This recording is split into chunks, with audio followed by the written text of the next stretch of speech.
Ya,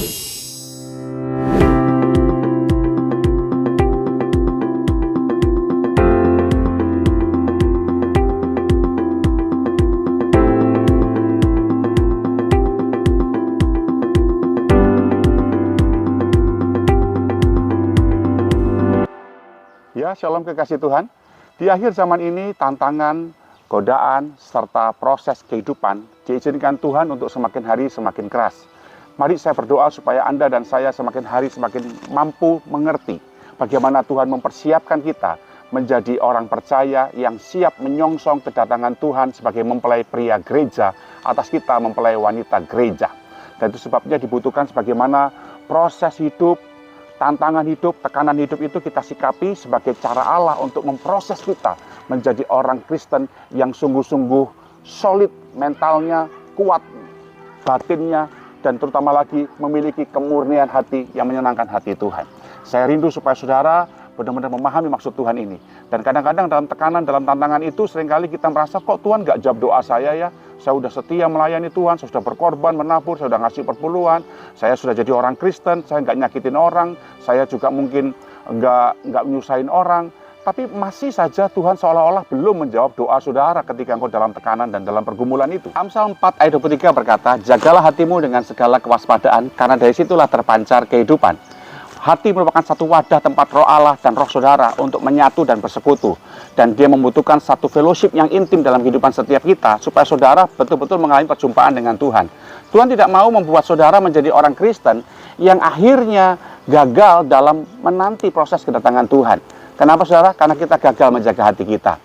Itu sebabnya kita perlu setiap hari untuk mengkoreksi hati kita ini sebagai satu ruangan, satu wadah tempat di mana kita betul-betul bisa menjalin keintiman dengan Tuhan dalam segala kondisi, dalam tekanan, dalam pergumulan, dalam berkat, termasuk juga dalam persoalan-persoalan intimidasi kehidupan kita. Hati harus dijaga, jangan sampai ada sumbat berkat, sehingga Anda tidak mendapatkan jawaban doa Tuhan. Jadi kalau saudara doa belum dijawab Tuhan, jangan terus nyalakan Tuhan, komplain sama Tuhan, tidak boleh. Kita harus adakan dulu yang namanya penyelidikan atas hati kita. Alkitab saya berkata dalam Mazmur pasal 86 ayat yang ke-18 dikatakan di sana bahwa seandainya ada niat jahat dalam hatiku, tentulah Tuhan tidak mau mendengar. Alkitab saya berkata seandainya ada niat jahat. Artinya Daud sebagai pemazmur sangat menjaga kemurnian hatinya. Dia mewaspadai hatinya jangan sampai ada niat jahat dalam hatinya. Niat itu adalah sebuah keinginan, sebuah hasrat yang ada dalam pikiran atau benak manusia atau dalam hati manusia untuk dilakukan. Jadi sebuah perencanaan niat buruk, sebuah perencanaan kejahatan, sebuah perencanaan perbuatan buruk yang akan dilakukan.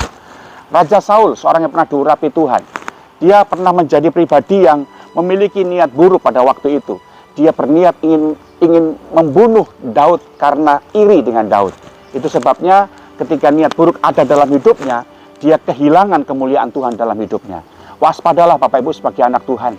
Sekalipun kau sudah seperti Saul yang pada awalnya diurapi Tuhan, tapi jangan sampai Anda kehilangan kewaspadaan menyelidiki hati. Tidak boleh ada niat buruk, ingin nyelakain orang, teror orang, mengintimidasi orang, kemudian ingin menjatuhkan orang, kemudian Anda ingin menjahati orang, bahkan ingin mencemarkan nama baik orang, atau mungkin ingin merusak kehidupan orang lain. Itu niat jahat. Dan orang model seperti ini tidak akan pernah mengalami yang namanya kemuliaan Tuhan.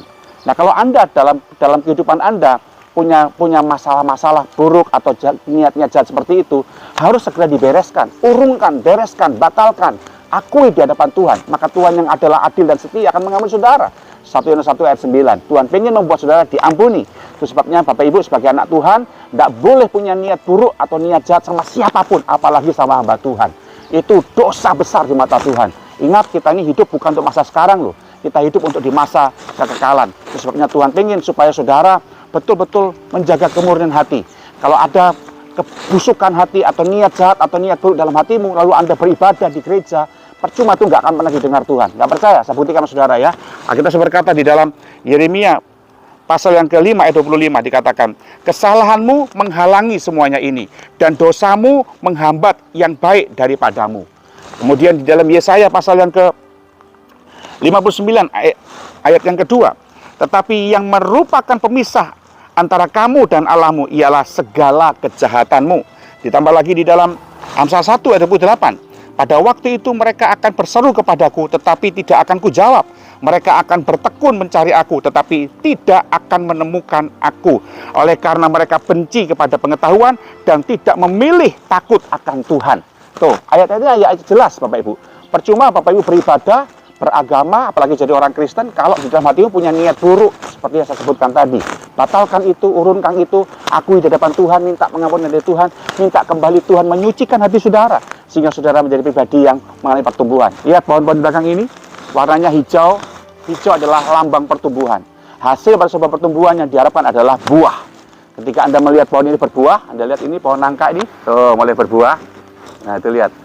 Nah, ketika pohon nangka ini berbuah, sudah dirawat sekian tahun, berbuah, maka yang menanamnya menjadi punya sukacita tersendiri. Ada buah yang dinikmati. Dan lihat, nangka ini nggak pernah dimakan oleh pohonnya. Nangka itu yang makan ya kita, manusia atau makhluk yang lain. Hidup Anda juga begitu, ketika Anda berbuah, disebabkan karena hati memurni, ada pertumbuhan, ada buah, maka ada orang lain yang terberkati. Nah, ketika orang yang terberkati lewat hidup saudara, kebaikan saudara, nggak ada niat jahat, ada niat baik. Kapan saya nolong orang, kapan saya mulihkan orang, kapan saya ngampunin orang, kapan saya membuat orang lain diberkati. Nah, itu membuat Tuhan bersuka cita, itu buah Bapak Ibu Saudara.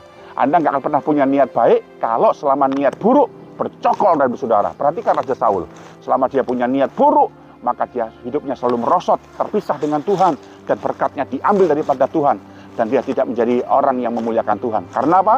Niat buruk dalam hidupnya, niat busuk dalam hidupnya. Mari orang Kristen, dimanapun Anda berada, miliki niat baik. Jangan ada niat buruk di hatimu, jangan ada apalagi niat jahat. Jauhkan. Tiap malam belajar seperti Daud berkata, selidiki hatiku, sekiranya ada niat jahat di hatiku, tentunya kau tidak berkenan kepadaku. Mari kekasih Tuhan, saya berdoa supaya hidup saudara diwarnai dengan kehidupan yang menyenangkan hati Tuhan. Dan seberkati, doa saya selalu untuk saudara, supaya Anda menjadi anak Tuhan yang terus menjadi berkat dimanapun Anda berada. Shalom, haleluya.